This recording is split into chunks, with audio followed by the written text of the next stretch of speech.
Assalamualaikum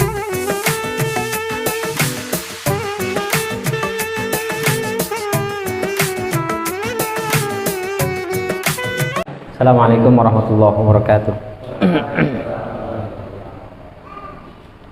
Alhamdulillah wassalatu wassalamu ala Rasulillah wa ala alihi wa ashabihi wa mawalah.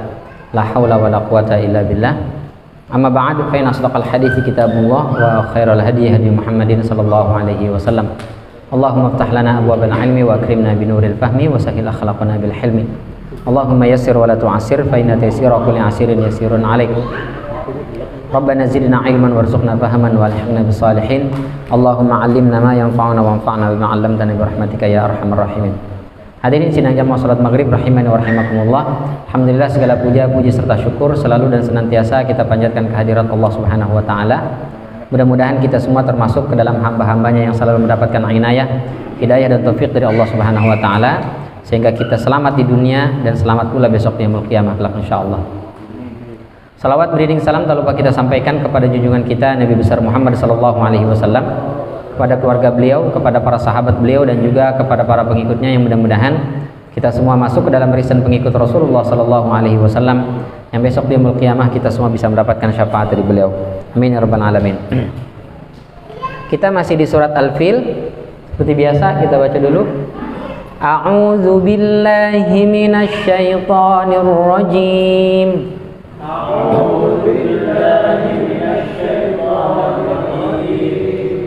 Bismillahirrahmanirrahim.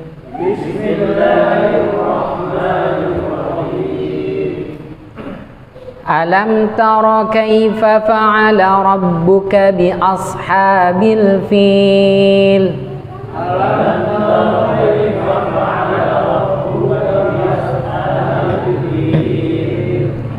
Alam yaj'al kaidahum fi tadlil.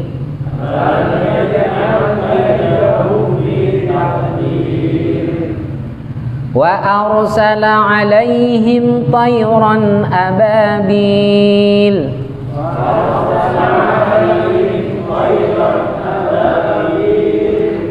Tarmihim bihijaratin min sijil.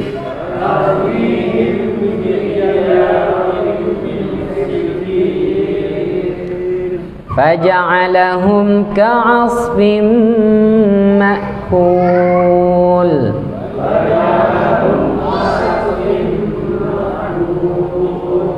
Sadaqallahul azim. Kita kemarin sudah ceritakan tentang asbabun nuzul, atau cerita dan kisah yang melatar belakangi surat Al-Fil ini, yaitu kisah penyerangan tentara bergajah yang dipimpin oleh Abraha dari Yaman itu menuju ke Mekah Al-Mukarramah untuk menghancurkan Ka'bah Al-Musyarrafah dengan membawa beberapa ekor gajah. Tapi kemudian Allah Subhanahu wa taala hancurkan mereka, luluh lantakan mereka di sebuah tempat yang disebut dengan Al-Mughammas, atau yang namanya Al-Mughammis. Mughammas atau Mughammis ya.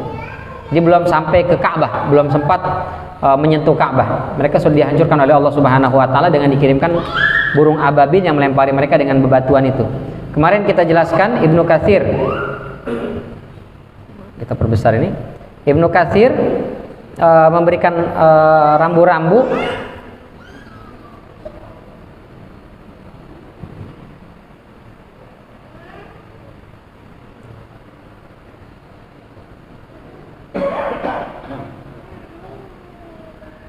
jika ada yang bertanya, Ustadz, Abraha itu kan dia termasuk gubernurnya Najasyi yang merupakan orang Nasrani.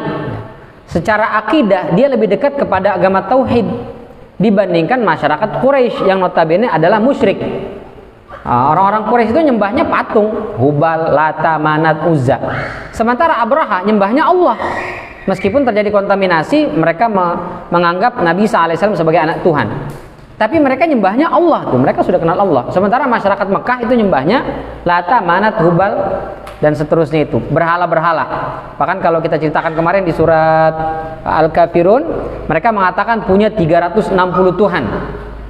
Begitu Rasul sallallahu alaihi wasallam ditanya, Tuhanmu berapa? Satu, yaitu Allah Subhanahu wa taala. Ketawa mereka, Muhammad, kamu Tuhan cuma satu. Kami punya 360 Tuhan.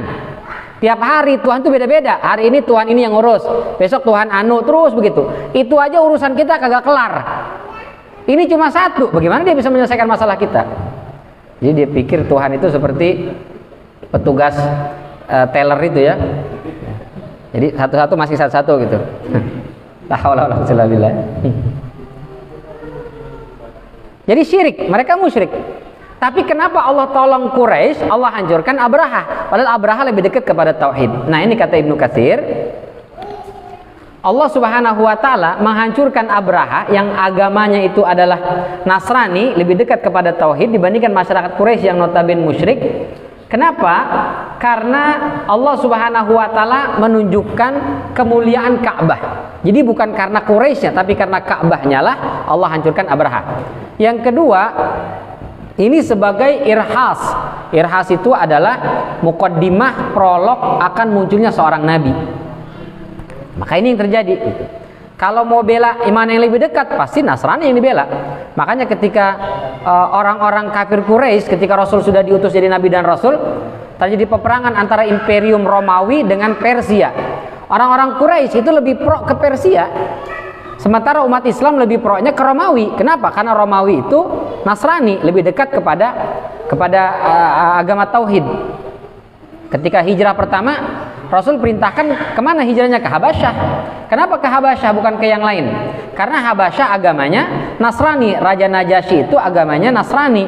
Tahu dia tentang kenabian, tentang risalah. Makanya begitu diutus ke sana, lalu dikejar oleh Abu Sufyan. Kata Abu Sufyan, Najasyi, ini orang-orang telah meminta suaka kepadamu, padahal mereka orang yang telah menghina agamamu. Masa mereka menghina agama saya? Iya. Mereka berkata yang tidak benar terhadap Isa alaihissalam. Maka disidanglah tuh para sahabat.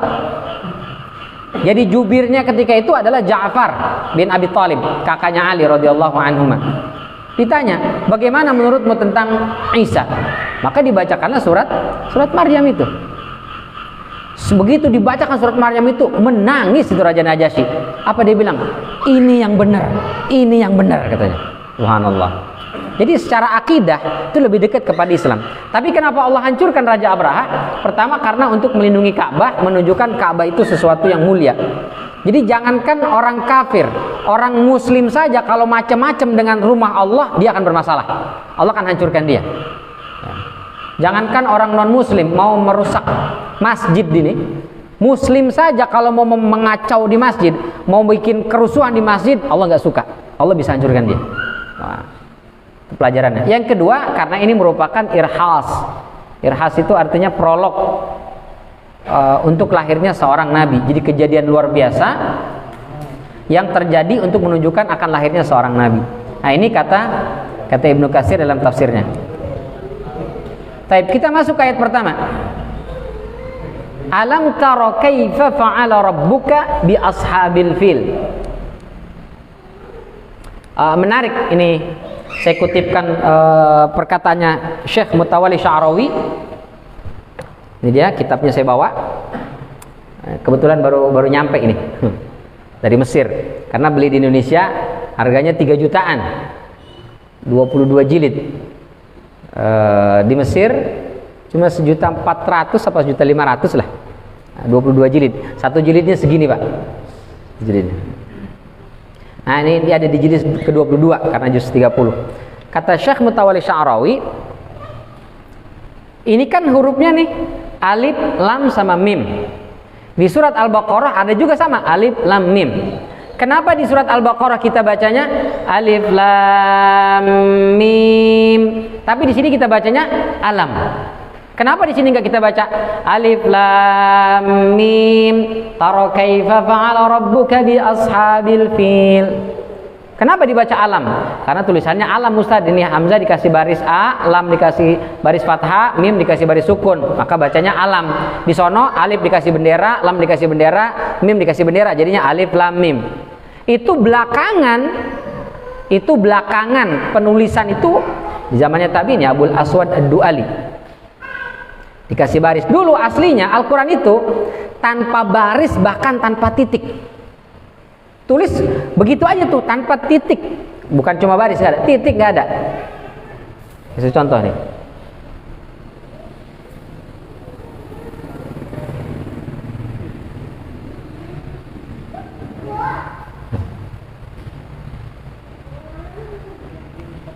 Kok nggak mau dia?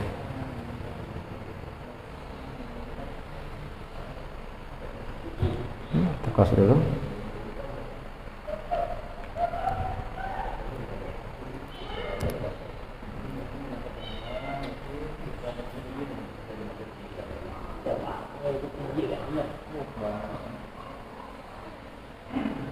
Gimana ngezoomnya gedenya nih?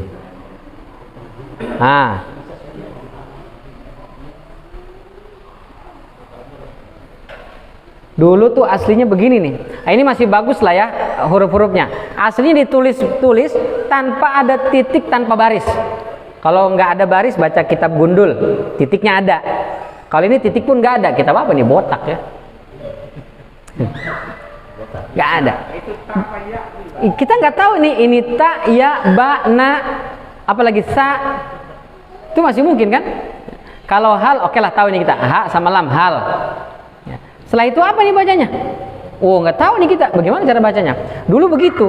Orang Arab karena bahasa dia ngerti aja, Pak. Dibaca hal ta'lamu annal Khalil ibn Ahmad wada'a an-niqata 'ala al-hurufi lil ajami wa laysa lil arab. Fal arabu qadiman kanu la yastakhdimuna an-niqata wa anta kadzalika yumkinuka an taqra'a maqati'a kamilatan biduni niqatin kama fa'ala al-arabul qudama alladziina kanu yafhamuna al-kalimat min siyaqil jumlah wa akbaru misalin 'ala dzalik annaka taqra' hadzal kalama biduni niqatin aw hamazat. Bacaan itu orang Arab tuh baca begitu tuh. Nggak ada baris, Pak, nggak ada titik pun nggak ada. Khalil bin Ahmad itu yang meletakkan ada titik. Oh ya, itu titiknya 2 di bawah, ta itu di atas, nun 1, kalau ba 1 di bawah, nun 1 di atas, sa 3 titiknya. Itu Khalil bin Ahmad. Apa katanya? Tahukah Anda bahwa Khalil bin Ahmad membuat titik pada huruf itu untuk orang ajam. Orang ajam itu siapa? Orang yang bukan Arab. Buat orang Arab nggak perlu. Itu buat orang di luar Arab. Siapa ajam? Kayak kita ini. Ajam namanya, orang non Arab. Karena Islam semakin meluas, ekspansi, lalu futuhat lah namanya, futuhat. Lalu orang mulai pada masuk Islam tuh dari negara-negara lain. Baca Quran bingung. Alama, alif lam mim, alim, alum, alma, apa dibacanya? Karena hurufnya cuma alif, lam sama mim. Nggak tahu tuh. Maka dikasihlah titik-titik itu. Titik-titik. Walaysa lil Arab, bukan untuk orang Arab. Karena orang Arab dulu mereka mereka tidak menggunakan titik. Sebagaimana engkau juga bisa membaca paragraf dengan sempurna tanpa ada titik, seperti yang dilakukan oleh orang Arab. Mereka dulu memahami lewat siyaqil jumlah, susunan redaksi, udah paham gitu. Tapi buat orang non Arab bingung bacanya gimana nih. Kalau kalimat begini oke lah, Quran, kita kan muslim, mesti baca Quran. Quran gak ada titik, gak ada baris, bingung kita, gimana cara bacanya? Ya. Maka dikasihlah titik. Baris itu ngikut setelahnya tadi Abul Aswad Ad-Du'ali. Setelahnya itu baru ngikut. Ini begini, ini begini. Dari mana itu dikasih baris itu? Dari riwayat Rasul membacanya begitu. Jadi kenapa di Al-Baqarah itu bacanya alif lam mim, sementara di surat Al-Fil tadi bacanya alam. Dari mana itu terjadi? Karena baris itu dari mana? Dari riwayat. Sahabat meriwayatkan kepada kita di surat Al-Baqarah cara bacanya alif lam mim, bukan alam. Sementara di surat Al-Fil itu bacanya alam, bukan alif lam mim. Dari siapa? Dari guru kita, dari guru kita, dari guru kita, dari guru kita, dari sahabat, dari Rasul sallallahu alaihi wasallam. Itu karenanya belajar baca Quran tidak boleh otodidak, nggak boleh. Kenapa? Karena kalau otodidak ngaco dia. Ini kenapa baca alam? Di sana baca alif lam mim. Nanti kenapa bacanya majroha? Kenapa di sini kok bacanya majreha gitu?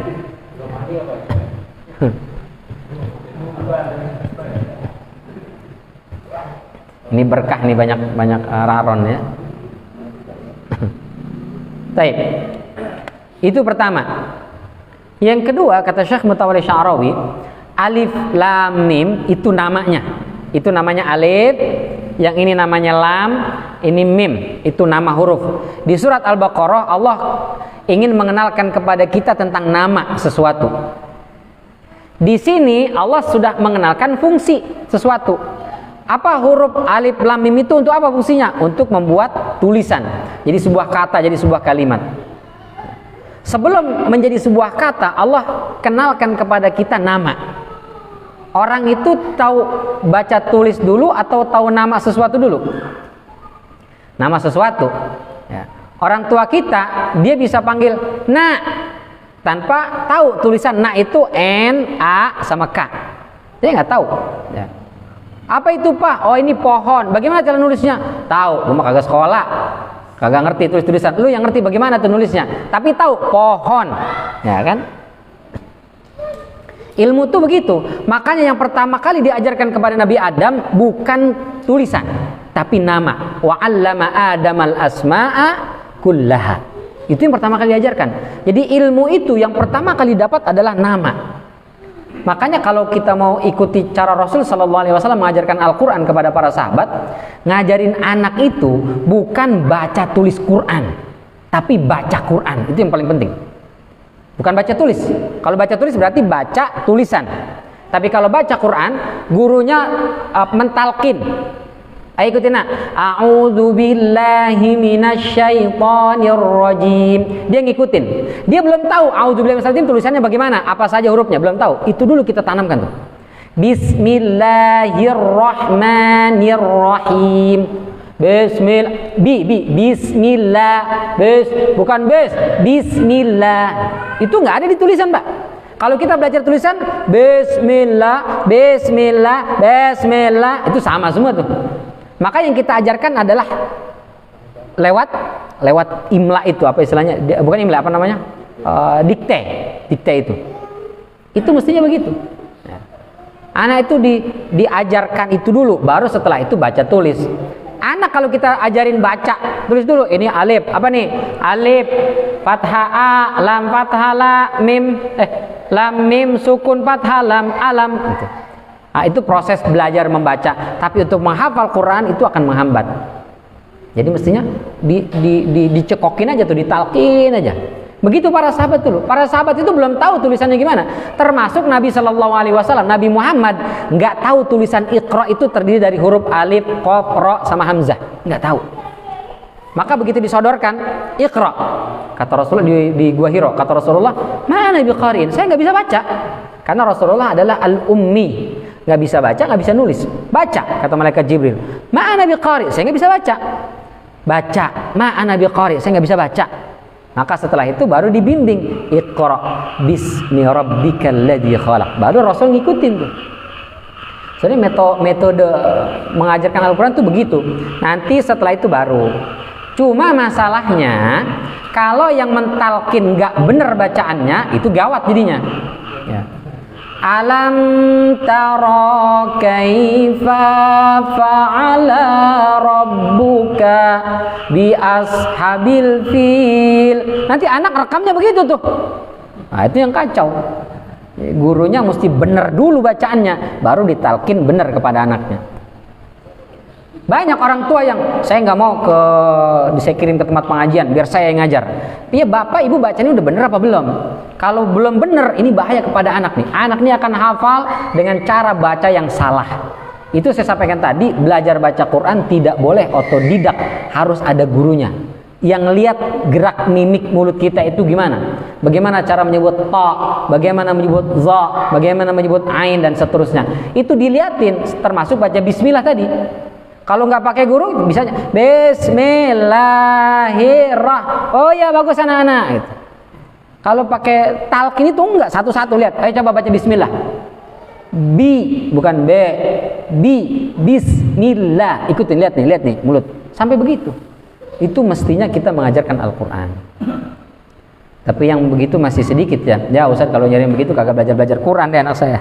Akhirnya belajarnya baca tadi. Ini panjang karena ada alif, fathah. Ini panjang karena berbaris kasroh, setelahnya ada huruf ya dan seterusnya. Tapi kata Syekh Mutawalli Sya'rawi, itu menunjukkan bahwa Al-Quran itu diriwayatkan, bukan dipelajari secara mandiri atau otodidak. Maka kita belajar Quran itu harus ada gurunya. Yang kedua tadi, bahwa yang di surat Al-Baqarah menjelaskan tentang nama-nama ini alif, ini lam, ini mim. Orang mudah mendapat ilmu itu dari sesuatu yang dia kenal, bukan dari sesuatu yang dia baca. Karena tadi kita katakan orang-orang tua kita yang nggak sekolah, dia kenal berbagai macam, meskipun dia nggak tahu tulisannya bagaimana. Bahkan dia nggak tahu matematika, tapi kalau ngitung duit pintar. Coba deh itu, orang-orang tua suruh ngitung duit, wah cepet banget, sosot. Berapa kembaliannya? 95.000. Berapa kembaliannya? 37.500 perak. Itu kan cepet banget, Pak. Padahal dia kagak ngerti matematik, sekolah aja kagak. Tapi kalau ngitung duit cepet banget. Kenapa? Karena dia kenal. Coba kalau dikasihnya duitnya dolar, bingung dia, karena nggak kenal kan? Hitungnya bingung. $1 sama dengan berapa? Misalnya 13.700. Berarti kalau belanjanya cuma 3.000, berapa kembaliannya nih? Dia ngitung dulu. Aduh, berapa sih? Ribet. Karena nggak kenal. Jadi kalau kita kenalkan sesuatu, itu adalah metode paling dasar tentang belajar, tentang menuntut ilmu. Makanya anak di rumah itu kan bukan kita ajarkan A, B, C, P, I, N, T, U, pintu. Bukan, langsung ini apa? Pintu. Ini apa? Gelas. Ini apa? Piring. Tanpa kita jelaskan P, I, R, I, N, G. Enggak. Itu metode yang Allah ajarkan kepada kita melalui Al-Quran ini. Yang kedua, di sini kata Allah Subhanahu wa taala, alam taro, tidakkah engkau melihat, dari kata ro'a, yara. Ini pertanyaan untuk siapa? Tidakkah engkau perhatikan bagaimana Allah Subhanahu wa taala berbuat kepada tentara bergajah? Allah tanya kepada Nabi Muhammad dengan pertanyaan alam taro, tidakkah engkau lihat? Apakah Nabi Muhammad melihat? Enggak, Nabi Muhammad justru lahir, ada beberapa pendapat 30 tahun sebelum 30 tahun setelah peristiwa itu. Ada yang mengatakan 10 tahun, 5 tahun, 4 tahun. Yang paling dekat itu adalah di tahun itulah Rasul baru lahir. Berarti Rasul nggak ngelihat di kejadian ini. Tapi Allah tanya, kamu ngelihat enggak? Padahal dia belum lahir. Sekarang kalau ada anak misalnya lahir tahun 2007. Dulu banjir kali ini tahun berapa? 2007 ya? 2007 ya? 2000, umpamalah 2007 ya? 2007 Pak? 2005 lah umpamanya. Terus anak kita lahir 2005, setelah kejadian banjir itu. Dia buang sampah sembarangan, terus kita bilang, kamu memang nggak lihat waktu itu ada banjir? Kapan? Tahun 2005. Lah saya kan baru lahir Pak. Ya kamu nggak lihat emang? Gimana saya mau lihat orang baru lahir? Kira-kira begitu ini. Alam taro, tidakkah engkau lihat bagaimana Allah berbuat kepada tentara bergajah? Padahal Rasul belum lahir, belum bisa ngelihat. Ya, gimana? Tapi kenapa Allah katakan taro? Maknanya kata para ulama, nanti kita sampaikan, itu alam ta'lam, tidakkah engkau mengetahui? Kamu tidak punya pengetahuan emangnya? Emang kamu tidak memiliki ilmu? Jadi kenapa Allah pakai taro bukan ta'lam? Karena alat untuk mendapatkan ilmu itu adalah panca indera. Ya, alatnya. Kita itu terlahir dari perut ibu kita, kata Allah Subhanahu wa taala, "Waladzi akhrajakum min butuni ummahatikum la ta'lamuna syai'a." Allah mengeluarkan kalian dari perut ibu kalian tidak memiliki pengetahuan apapun. Terus wa ja'ala lakumus sam'a wal absar wal afidah. Baru setelah itu Allah kasih kita perangkat untuk mendapatkan pengetahuan. Apa itu? Pendengaran, penglihatan. Baru setelah itu afidah, perasaan, idrok atau akal lah ya. Yang ketiga. Jadi alat untuk mendapatkan ilmu itu ya 3 itu. Dan kenapa disebut as-sam'a duluan, pendengaran duluan? Karena memang yang berfungsi pertama dalam anggota tubuh kita ini pendengaran. Bayi itu baru lahir, mata dia belum bisa lihat, tapi telinga sudah mendengar. Makanya di antara sunnah ketika bayi lahir itu diazankan. Meskipun hadisnya dhaif, Imam Ahmad mendhaifkan hadis ini, tapi Imam Ahmad termasuk juga yang mengamalkan hadis ini. Oh, dalam mazhab Syafi'i jelas lah ya, sunnah. Begitu lahir bayi diazankan. Kenapa diazankan? Karena telinganya sudah berfungsi. Dan kalimat pertama yang didengar oleh manusia begitu lahir ke muka bumi ini adalah kalimat tauhid. Allahu Akbar, Allahu Akbar. Siapa yang mengazankan? Diutamakan bapaknya. Bapaknya ngajan-ngajan aja kagak bisa, kebangetan. Jadi pengen jadi bapak, nikah, azan aja kagak bisa, ngajanin bayinya kagak bisa. Itu keterlaluan. Jadi bapaknya itu yang afdal. Nggak ada bapaknya Ustaz, bapaknya keluar kota, engkongnya nggak bisa azan. Wah, kebangetan tuh ya. Baru udah manggil amil. Mestinya bapaknya dulu, baru engkongnya. Jadi ke atas itu. Diazankan di telinganya. Kan itu berfungsi pertama. Nah, tapi ngajarin jangan kenceng-kenceng, jangan Allahu Akbar. Sawan itu bocah ya. Pelan-pelan aja. Allahu Akbar, Allahu Akbar. Nah, dia syahadu sayup-sayup dengar. Itu yang akan direkam pertama. Baru setelah itu berfungsi pendengar, penglihatan. Jadi kita sampaikan tadi, mengajarkan ilmu itu lewat pendengaran dia. Kita sebut namanya, kita kenalkan, baru kita kasih lihat. Pertama kita sebut pintu, dia ngikut pintu. Baru setelah itu kita kasih lihat, nih pintu. Kipas angin, dia ikut kipas angin. Yang mana kipas angin? Tuh kipas angin. Baru ke mata, begitu. Itu metode pengajaran sebetulnya. Diperdengarkan dulu, baru kita kasih lihat. Luar biasa ya. Jadi Allah Subhanahu wa taala bilang alam taro, bukan alam ta'lam. Meskipun maksudnya adalah alam ta'lam, tapi Allah bilang alam taro agar apa? Kita gunakan indera kita ini untuk belajar, untuk menuntut ilmu. Kita punya mata, dengan mata ini mestinya kita lihat, oh ini berbahaya, ini tidak berbahaya. Oh ini baik, oh ini buruk. Oh ini bermanfaat, oh ini tidak bermanfaat. Jadi kalau orang punya mata, punya telinga, tapi tidak bisa membedakan mana yang hak, mana yang batil, mana yang baik, mana yang buruk, mana yang halal, mana yang haram, maka ulaika kal an'am, kata Allah. Mereka seperti binatang, telinganya budek, matanya buta. Tapi sebetulnya nggak buta kan? Dia bisa melihat. Tapi ngelihat nggak ada gunanya karena dia melihat sesuatu itu, dia tahu ini berbahaya. Misalnya apa? Morfin, ganja, ekstasi, atau ini minuman keras. Tapi dikonsumsi sama dia, berarti nggak ada guna dari mata itu bisa lihat itu. Jadi alam taro maksudnya alam ta'lam, tapi Allah sebut taro untuk menunjukkan kepada kita bahwa untuk mendapatkan ilmu, mata inilah di antara perangkat yang kita gunakan untuk belajar. Baik.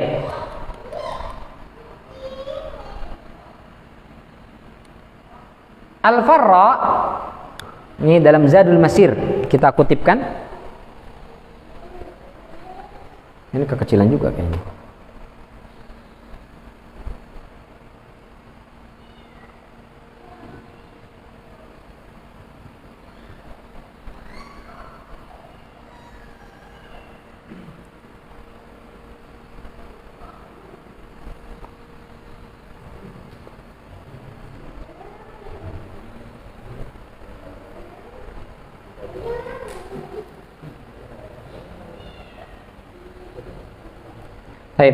Al-Farra dalam Zadul Masir sebagaimana dikutip oleh Ibnul Jauzi, alam taro itu maknanya alam tukhbar.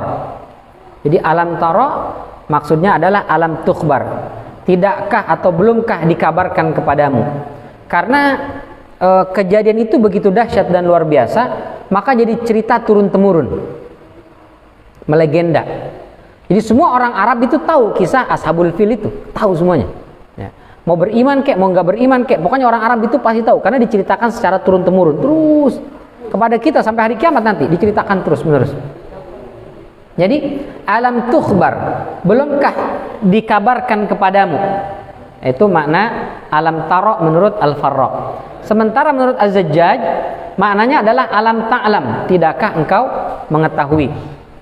Jadi alam taro maknanya adalah alam ta'lam, tidakkah engkau mengetahui?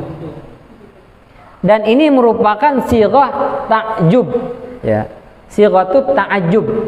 Jadi bukan istifham, bertanya. Jadi bukan Allah bertanya kepada Rasul, tidakkah engkau mengetahui? Bukan, tapi maksudnya adalah sighatut ta'ajjub, menggambarkan bahwa peristiwa ini adalah peristiwa yang dahsyat. Jadi seolah-olah Allah ingin menceritakan ada peristiwa dahsyat, tapi dengan sighahnya alam taro. Di Tangsel ini ada apa misalnya? Tangsel punya apa kita ya? Yang amazing. Tandon. Atau punya apa tuh yang baru tentang replika dari Mekah itu? Yang baru itu? Apa? Yang di sini Pak Ji? Lubana ya. Ya. Itu kan miniatur Ka'bah itu. Ya. Kita bilang, tahu nggak kita punya Lubana sengkol? Bukan sengkol, bukan? Ya. Apaan itu? Di situ ada replika Ka'bah. Di situ kalau ingin manasik, wah itu lengkap tuh. Gitu. Jadi sebetulnya ingin ngasih tahu sesuatu yang amazing yang ada di sana, tapi dengan pertanyaan, tahu nggak ada ini? Gitu. Emang kamu nggak tahu di Tangsel ada ini? Emang nggak tahu di Tangsel ada tandon? Gitu.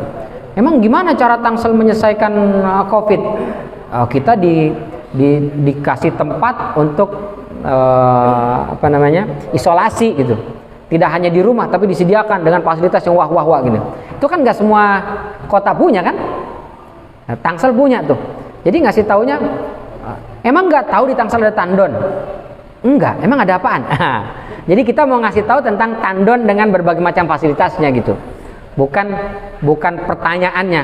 Emang tahukah kamu tandon? Jadi bukan nanya, enggak tahu. Oh iya, di mana? Saya juga nggak tahu. Bukan itu. Tapi ingin ngasih tahu apa dibalik atau apa yang ada di tandon itu. Jadi ketika Allah Subhanahu wa taala, alam taro kaifa fa'ala rabbuka biashabil fil, bukan Allah nanya ke Rasul tentang ashabul fil itu, tapi Allah mau ngasih tahu tentang kejadian yang dahsyat ini yang mestinya Rasul pun udah tahu gitu.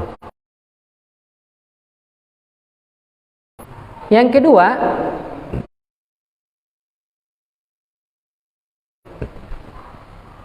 Al-Mawardi dalam An-Nukat wal Uyun mengatakan, maksudnya tidakkah engkau melihat bekas-bekas peninggalan kejadian tersebut, karena Rasulullah belum lahir saat peristiwa itu terjadi.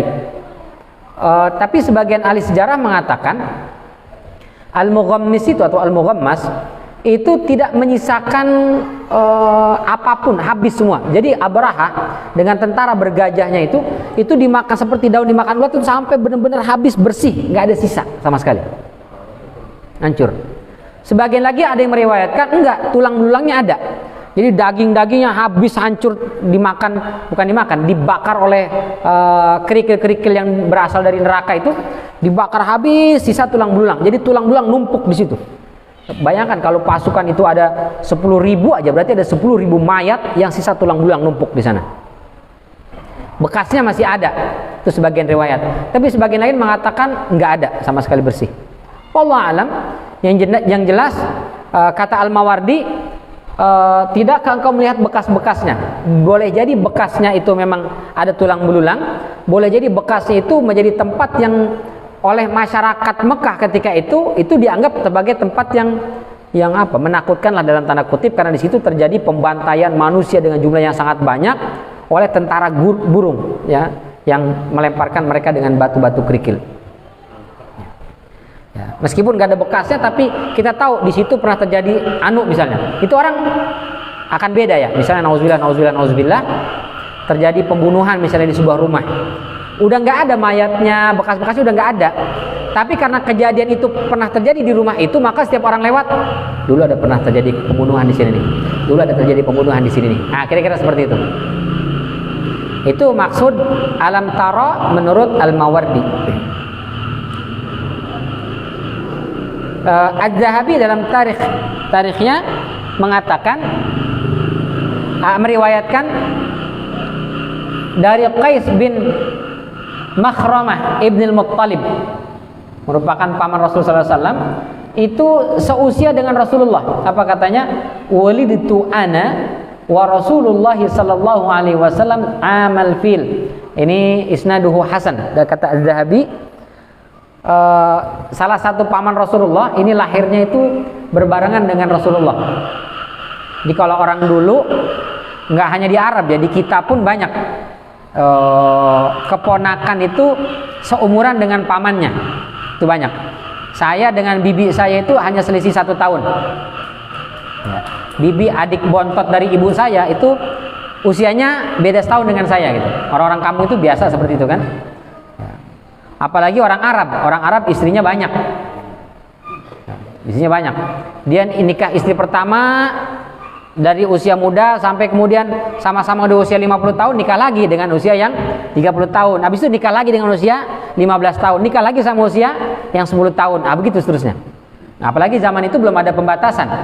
Bahkan ketika Islam sudah dibawa oleh Rasul sallallahu alaihi wasallam, sebelum turun ayat pembatasan masna wa sulas wa ruba, 4 saja maksimal, itu ada sahabat yang punya bini 10. Dipanggil oleh Rasulullah, sini kamu. Ada apa ya Rasul? Ini Allah sudah menurunkan ayat. Ayat yang mana? Yaitu fankihu ma taba lakum minan nisa'i masna wa thulatha wa ruba. Nikahilah perempuan itu 2, 3 atau 4. Kalau nggak bisa ya 1 aja. Kita kira-kira yang mana maksudnya? Yang 1 aja kayaknya ya. 1 aja. Jadi maksimal 4 gitu. Terus gimana saya dong Rasul? Bini saya banyak, nih ada 10. Nah itu dia. Silakan kamu pilihlah dari 10 itu yang kira-kira ingin kamu pertahankan. Nah yang sisanya silakan talak. Jadi 6-nya itu talak, dikumpulkan oleh istrinya. Wah istri-istriku tersayang, sebenarnya aku sayang sama kalian semua, tapi syariat mengatur. Jadi gimana nih, mau hompim pak lem gambreng atau bagaimana nih? Pokoknya 4 aja, sisanya harus diceraikan.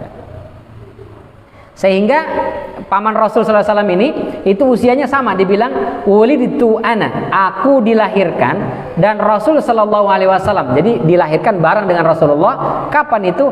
Amal fil, pada tahun gajah itu. Jadi di tahun Abraha menyerang Ka'bah, kemudian Allah hancurkan di Muqammas itu, terlahirlah atau banyak wanita-wanita yang melahirkan, diantaranya adalah paman Rasulullah dan juga Rasul sallallahu alaihi wasallam sendiri yang dilahirkan di tahun itu.